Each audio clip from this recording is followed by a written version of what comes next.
Muy buen día a todos. Continuamos con el curso de Introducción al Diseño Estructural.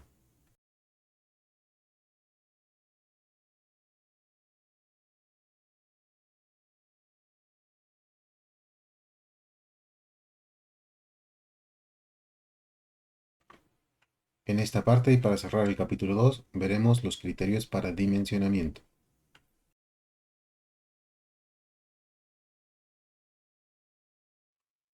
El dimensionamiento, en su fase preliminar, es una parte de la etapa inicial del proceso de diseño estructural. Esa primera etapa, a la que llamamos en otro video estructuración, consistía principalmente en adoptar o seleccionar un sistema estructural adecuado para el caso. Y también dijimos que se incluía un predimensionamiento de los diferentes elementos estructurales. Este predimensionamiento es un proceso con fundamentos más prácticos que teóricos y consiste en asignar dimensiones a las secciones transversales de todos los elementos. Es decir, para una trave de concreto bastaría con definir su peralte y su ancho. Para una losa solamente su peralte. Y si fuera, por ejemplo, una columna de acero, haría falta que primero seleccionemos con algo de pericia cuál de los perfiles comerciales es el que se va a emplear y entonces sí podríamos definir algunas de sus dimensiones, que en la mayoría de los casos basta con el peralte y el espesor de los diferentes elementos planos.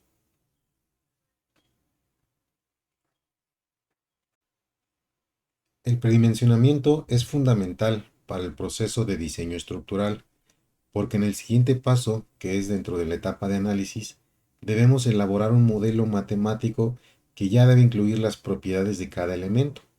No importa si no son propiedades definitivas, porque recuerden que esto del diseño es un proceso de aproximaciones sucesivas. Pero sí que sería necesario, o al menos muy recomendado, que arranquemos con dimensiones que ya no varíen demasiado respecto del diseño final que esperamos obtener. Y esto no significa que una vez propuesto ya no pueda cambiar significativamente un elemento, sino que la estructura tenga un comportamiento cercano al definitivo y así evitarnos demasiadas iteraciones. La propuesta que hagamos del predimensionamiento va a estar entonces sujeta a cambios, y estos cambios van a regirse por los resultados del diseño, que nos dirá si nuestras secciones son suficientemente resistentes, es decir, que cumplan con el estado límite de falla, y suficientemente rígidas para cumplir con el estado límite de servicio. Y no solo podemos estar del lado desfavorable en cuestión de resultados, es decir, que nuestras secciones no tengan lo necesario. También podemos estar del lado sobrado, que indica que nuestras secciones son más de lo que se necesita y es recomendable reducirlas para evitar costos altos de la construcción. Aquí entraríamos a un tema de optimización estructural, en el que además de cuidar el diseño y comportamiento de la estructura, se hace un análisis en paralelo de los costos de la construcción para obtener un óptimo entre las dos. Ambas son áreas importantes, pero nunca por cuidar los costos debemos desproteger a la estructura. Está directamente relacionada con la seguridad de las personas que la van a ocupar. Como tal, no encontraremos una norma que nos indique cuál es la manera correcta de predimensionar. Todo este proceso se va a basar en recomendaciones prácticas planteadas y probadas por generaciones de profesionistas que han corroborado su utilidad a lo largo de los años. Cada una de estas recomendaciones o reglitas, como se les suele decir, está pensada, además de para cada elemento en particular, también para los diferentes materiales, principalmente para el concreto y un poco al acero, que son los materiales que más comúnmente utilizamos para resolver el esqueleto de una estructura. Las recomendaciones que existen para vigas de concreto reforzado, que siempre suelen ser rectangulares, dependen del claro y del peralte. Primero se aplicará la regla para obtener el peralte en función del claro. Tenemos dos rangos, el claro entre 10 y el claro entre 12. El límite inferior va bien cuando la trave en cuestión tiene similitud con una viga simplemente apoyada y el superior para una viga continua. Después aplicamos la regla para el ancho. que depende del peralte que acabamos de calcular. Igualmente hay dos límites, la mitad del peralte como límite inferior y 2/3 para el límite superior. Para entender cómo funcionan estos límites, en un caso práctico, pensemos en una trave simplemente apoyada que tiene un claro de 7 metros aproximadamente. Si aplicamos la primera regla, obtendremos dos valores, 0.7 o 70 centímetros y 0.58 metros o 58.3 centímetros. Ninguno de los dos es el valor correcto, porque recuerden que solamente son dimensiones preliminares. Por lo tanto, podemos empezar sin problemas con 70 centímetros o 60. Con 58 no, porque al menos en México no es común construir con dimensiones que no estén redondeadas a cada 5 centímetros. Otra posibilidad sería empezar con 65 centímetros y al momento en que sabremos si nuestra elección fue correcta, será el revisar los estados límite tanto de servicio como de resistencia. Pensemos en que la opción elegida por descarte, por lógica, por un volado, lo que ustedes gusten, fue 70 centímetros. Entonces ya podemos aplicar la segunda regla para obtener el valor del ancho. Tendremos igual dos resultados para escoger entre ellos, 35 o 46.67. Por elegir un valor cualquiera, digamos que nos quedamos en 40 centímetros, es decir, entre estos dos resultados. Con estas dos opciones tenemos listo el predimensionamiento de la trave para aplicarlo directamente al modelo de análisis. Algunas consideraciones adicionales que veremos en otro curso sobre el diseño de elementos de concreto tienen que ver con el refuerzo de acero, que ahí sí la norma nos da ciertos requisitos a cumplir y que van a impactar directamente sobre las dimensiones mínimas posibles para nuestros elementos. Por ejemplo, tenemos que respetar un recubrimiento libre mínimo, que es una zona de los extremos de la sección transversal donde no puede haber varillas de refuerzo y que tienen unas dimensiones mínimas dependiendo del elemento y de su exposición. También está la separación mínima interior entre varillas de refuerzo, la cantidad de varillas por paquete y por supuesto la cantidad de varillas necesarias como resultado del diseño. En el caso de losas sí que podremos encontrar ayudas en algunas normas, que más que indicarnos cuál es el mejor punto de partida, nos dirán cuál es el espesor mínimo que podríamos considerar. Esto es muy útil si pensamos que podríamos llegar a hacer una propuesta como la de vigas y apenas iniciemos el diseño la propuesta queda completamente rechazada por no cumplir con lo mínimo que nos indica la norma. Podemos encontrar algunas especificaciones dependiendo de las condiciones de apoyo de la losa. Por ejemplo, en el ACI, si la losa es maciza, simplemente apoyada y trabaja en una dirección, lo mínimo que podríamos usar como espesor es el claro que tiene que librar sobre 20. Con un extremo continuo sería el claro sobre 24. Con los dos extremos continuos, L sobre 28 y si fuera en voladizo, L sobre 10.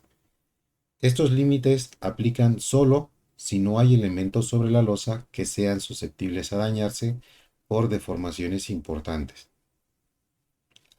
En losas a dos direcciones, los límites van del claro del lado largo sobre 30 y hasta 36. Aquí entran en juego muchas más consideraciones que en las de una dirección y tiene algo que ver con los distintos sistemas de piso que hay y que vimos en otro video. En general, el espesor mínimo ronda los 10 centímetros cuando hablamos de una losa maciza. Estos límites aplican para refuerzo con un esfuerzo de fluencia de 4.200 kilos por centímetro cuadrado y losas con relación del claro largo al corto menor a 2. Si el grado de acero cambia, los límites también. Lo mismo que para el caso de losas planas, donde hay o no capiteles. En el caso de la norma mexicana, para losas apoyadas en su perímetro, nos permite calcular el peralte mínimo a través de expresiones similares, pero que ahora dependen del perímetro de la losa en lugar del claro. Además, hace una división adicional dependiendo la clase del concreto. Para concreto clase 1 sería el perímetro entre 250 y para el clase 2 entre 170. El perímetro deberá modificarse aumentando la longitud de los lados discontinuos un 50% si no es colado monolítico con los apoyos y un 25% si sí es monolítica la conexión. A estas limitaciones se les agrega una más, que es la carga uniforme máxima de 380. Si se supera, los límites del peralte mínimo ya no van a aplicar. Como ven, la determinación de un parámetro tan simple como el peralte de una losa se vuelve un proceso tedioso si entramos al uso de la normativa.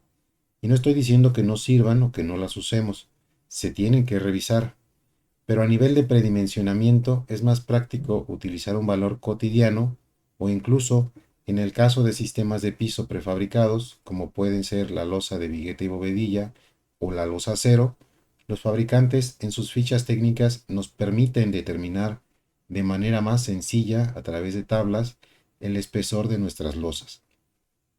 Independientemente del caso, la propuesta que se haga es más sencillo verificarla, hablando de los estados límite y utilizando un programa de computadora. Para el caso de columnas, tenemos en las NTC que un requisito a cumplir es que ninguna de las dimensiones del elemento puede ser inferior a 20 centímetros. Esto nos genera como límite inferior una columna mínimo de 20 por 20. Hacia arriba no hay límite, salvo en la proporción que se nos pide cuidar, que consiste en que el lado largo no sea más de 4 veces mayor que el lado menor. Existen otras reglas que, aunque son útiles, pierden un poco de practicidad, ya que hacen uso de más información y cálculos extras. Estas dependen, por ejemplo, de las cargas de servicio a las que están sometidas las columnas, que es algo de lo que vimos en áreas tributarias. Es decir, se calcula el área tributaria de una columna, se multiplica por la carga uniforme y después por el número de niveles por encima de esa columna. Ese resultado, que sería la carga total que soporta una columna, la dividimos entre el producto de un factor que depende del tipo de columna y de la resistencia del concreto. Tenemos dos tipos para este proceso: las columnas de centro con un factor de 0.45 y las de borde o esquina con 0.35. El resultado que obtendremos representa el área gruesa de la columna, y si quisiéramos una sección cuadrada bastaría con calcular la raíz. Por ejemplo, si tenemos una columna de centro sometida a unas 80 toneladas de carga y la queremos resolver con concreto que tenga una resistencia de 250 kilos por centímetro cuadrado, tendremos entonces de resultado un área gruesa de 711.11 centímetros cuadrados. Si le sacamos raíz, obtenemos un valor de 26.66. Por lo tanto, podríamos utilizar una columna cuadrada de 30 por 30 centímetros. Inferior no, porque ya estaríamos del lado de la inseguridad. También podríamos usar arreglos rectangulares, pero hay que hacer algunas iteraciones para encontrar las dimensiones desde un inicio. Para este mismo ejemplo, podríamos considerar, por ejemplo, 25 por 30, que nos da un área de 750 centímetros cuadrados, que sí es mayor al área gruesa. Otro método de predimensionamiento en columnas propone revisar que la relación h entre h, donde h mayúscula es la altura de la columna, no sea mayor a 4, buscando obtener en el elemento una falla dúctil. Estos son algunos requisitos de predimensionamiento comunes en elementos de concreto.